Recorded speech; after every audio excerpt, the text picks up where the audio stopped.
Hey everyone, in this video, I'm going to be going over how to set up the Govee Smart Table Lamp 2S. So I recently purchased this from Best Buy, and essentially what you have is you have a power adapter, and then the power adapter is going to go ahead and plug straight into the table lamp. So I'm going to go ahead and plug it in. Now the plug can be located right on the back of the lamp.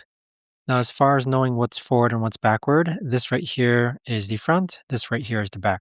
Now let's go ahead and plug the lamp in, and then I'm going to hop into my phone and show you how to actually go ahead and connect it. Now on your mobile device, let's go ahead and find the Govee Home app. So go into the App Store, click on search for Govee, and it's going to be called the Govee Home app, which is this app here. Now, once you go ahead and install it and sign up for an account, let's go ahead and open up the app. This is what your home page is going to look like. You want to scroll down and make sure that your Bluetooth and Wi-Fi are on. In addition to that, also make sure that your Wi-Fi is a 2.4 gigahertz Wi-Fi. Then click on the plus icon on the top right-hand corner, and you should see your lamp appear here. So there is our smart table lamp. Govee makes it really easy to find nearby devices via Wi-Fi/Bluetooth. So click on add, and then it's going to connect via Bluetooth. So here you can see that the device is pairing, so please short press the on and off button.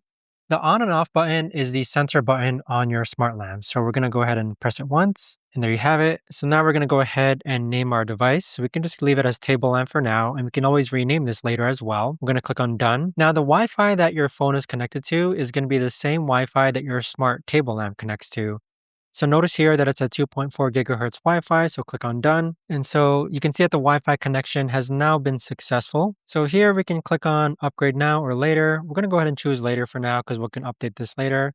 But now we can go ahead and control our lamp. And so with it, you can see that you can control the color temperature. You can go ahead and set up scenes. You can set up spaces, have it go with music. You can change it to be a certain color as well. But that's pretty much it though, as far as how to set up the Govee Smart Table Lamp 2S. If you guys have any questions, let me know in the comments down